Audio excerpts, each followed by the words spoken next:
Vão e diga aos discípulos dele e a Pedro: ele está indo adiante de vocês para a Galiléia. Lá vocês o verão, como ele lhes disse. Deus não abre mão da sua vida. Deus não desiste do direito que tem de ter você. Ele não vai abrir mão do seu amor por você. Ele sempre vai ao seu encontro. Olhe para Pedro. Quem era Pedro? Filho de Jonas, casado, natural de Betsaida, morava em Cafarnaum, às margens do mar da Galiléia, era pescador, irmão de André, um dos discípulos que mais tinha intimidade com Jesus. Assumiu uma liderança do grupo apostólico antes e depois do Pentecoste. Recebeu poder para realizar grandes milagres. Primeiro apóstolo a pregar aos gentios. Pedro era um homem de profundas contradições. Incredulidade e quebrantamento. Proclama Cristo como Messias e se deixa ser usado por Satanás logo em seguida. Fala sem pensar. Coragem, mas também covardia. Negação e lágrimas de arrependimento. Fuga e declaração de amor. Talvez você pergunte: como Pedro caiu? Como negou Jesus? Talvez por alguns motivos, como uma confiança exagerada em si mesmo. Mateus capítulo 26, no versículo 35, disse-lhe Pedro: ainda que me seja necessário morrer contigo, de nenhum modo te negarei. Ou considerou-se melhor até mesmo do que os outros. Marcos 14, no versículo 29, disse-lhe Pedro: ainda que todos se escandalizem, eu jamais. Ou foi incapaz de orar e vigiar na hora crucial de sua vida. Mateus capítulo 26, versículo 40 e 41. E, voltando para os discípulos, achou-os dormindo e disse a Pedro: então, nem uma hora pudestes vós vigiar comigo?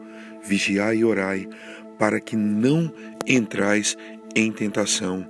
O espírito, na verdade, está pronto, mas a carne é fraca.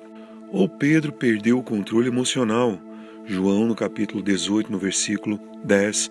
Então Simão Pedro puxou da espada que trazia e feriu o servo do sumo sacerdote, cortando-lhe a orelha direita, e o nome do servo era Malco. E em seguida seguiu Jesus de longe. Mateus, capítulo 26, versículo 58. Mas Pedro o seguia de longe. Pedro também se assentou na roda dos escarnecedores. Lucas capítulo 22, versículos 54 e 55. Então, prendendo-o, o levaram e o introduziram na casa do sumo sacerdote. Pedro seguia de longe. E quando acenderam fogo no meio do pátio e juntos se assentaram, Pedro tomou lugar entre eles. E o mais conhecido de todos, Pedro negou Jesus 3 vezes. Pedro negou outra vez com juramento, negou a terceira vez praguejando e jurando: não conheço esse homem. Como Pedro pôde ser restaurado? O olhar de carinho e de compaixão de Jesus. Lucas capítulo 22, versículos 60 a 62. Mas Pedro insistia: homem, não compreendo o que dizes. E logo, estando ele ainda a falar, cantou o galo.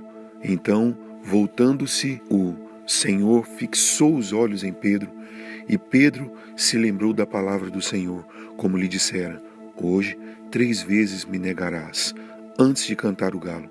Então, Pedro, saindo dali, chorou amargamente. O olhar de Jesus de amor, de carinho e de ternura. É um olhar que penetra na alma de Pedro e traz a Pedro o arrependimento. O olhar de Jesus restaura. Jesus mudou a vida de Pedro e Ele quer mudar a sua vida. Jesus está olhando para você hoje. Ele está vendo suas palavras, sua vida, seu testemunho, os lugares onde você está indo, o que você está fazendo. Mas hoje mesmo podemos ser restaurados pelo olhar poderoso de Jesus. Olha o que Jesus fez com a vida de Pedro.